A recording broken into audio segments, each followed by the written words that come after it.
रेणुका की शादी कुछ ही दिनों पहले शास्त्री नगर में हुई थी। रेणुका बहुत ही आलसी लड़की थी। वो दिन भर बेड पर सोती रहती या फिर मैगजीन पढ़ती रहती और घर के काम भी धीरे धीरे ही करती। एक दिन उसकी सास उसके पास आती है। बहू, आज बेसन का चिला बना दे, बड़ा मन कर रहा है।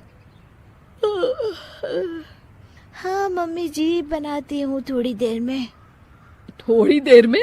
अरे थोड़ी देर में तो रात के खाने का वक्त हो जाएगा बहू।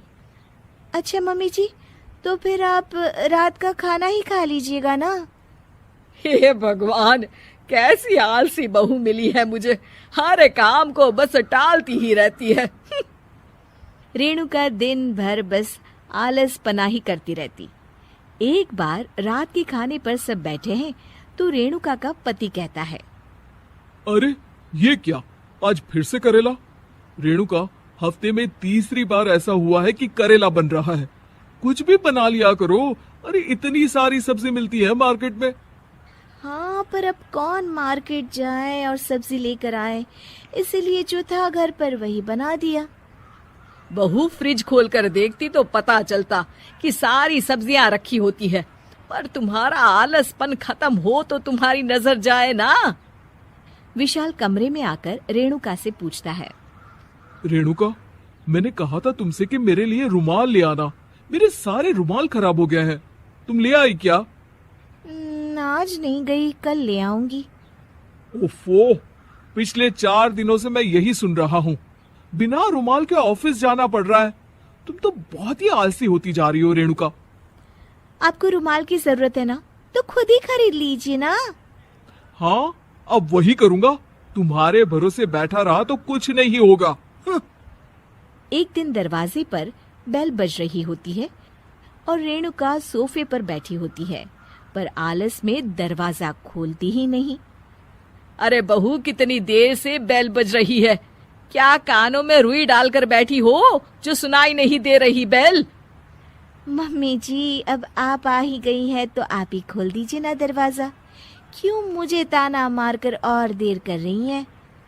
अरे वाह, उल्टा चोर को तवाल को डांटे। सास दरवाजा खोलती है तो उसकी पड़ोसन दरवाजे पर खड़ी होती है। दरवाजा खोलने में इतनी देर क्यों हो गई? सब सो गए थे क्या? और ये भी कोई वक्त है क्या सोने का? हाँ? अरे नहीं नहीं, ऐसी कोई बात नहीं है। आइए आइए, आप लोग अंदर आइए। ओफो, इन सबको भी अभी आना था। अब मम्मी जी लगा देंगी मेरी ड्यूटी किचन में। बहू पकोड़े तल दे, बहू चाय बना दे। अरे बहू, सो गई क्या? कब से आवाज दे रही हूँ, जा चाय बना कर लिया। हाँ मम्मी जी, अभी जाती हूँ थोड़ी देर में। सास रेणुका को आंख दिखाती है। मतलब थोड़ी ही देर लगेगी चाय बनाने में, अभी ले आती हूँ, बस झटपट। रेणुका रसोई में जाती है और इसी आलसीपन में वो चीनी की जगह नमक डाल देती है। जैसे ही सब चाय का घूंट भरते हैं, चाय थूक देते हैं। थू थू थू थू, ये कैसी चाय बनाई है तूने रेणुका? इसमें तो सारा नमक भरा है। हाँ, और ये पकोड़े, इसमें इतनी मिर्च है कि मेरी तो हालत ही खराब हो गई खाकर। और रेणु जी, आपकी खातिरदारी में पहले तो कभी कोई कमी नहीं रहती थी, पर जब से आपकी ये बहू आई है ना, मामला कुछ गड़बड़ा सा गया है। हाँ हाँ, जहाँ आप इतनी एक्टिव हैं, वहीं आपकी बहू एकदम आलसी, एकदम राम मिलाई जोड़ी लगती है।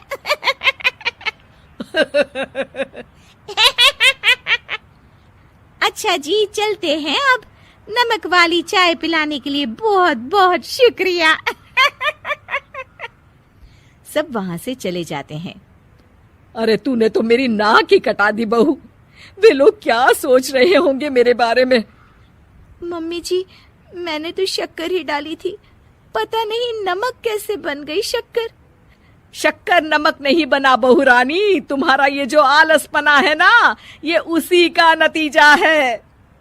सॉरी मम्मी जी, अब मैं ये आलसपन छोड़कर सारे काम अच्छे से मन लगाकर करूंगी।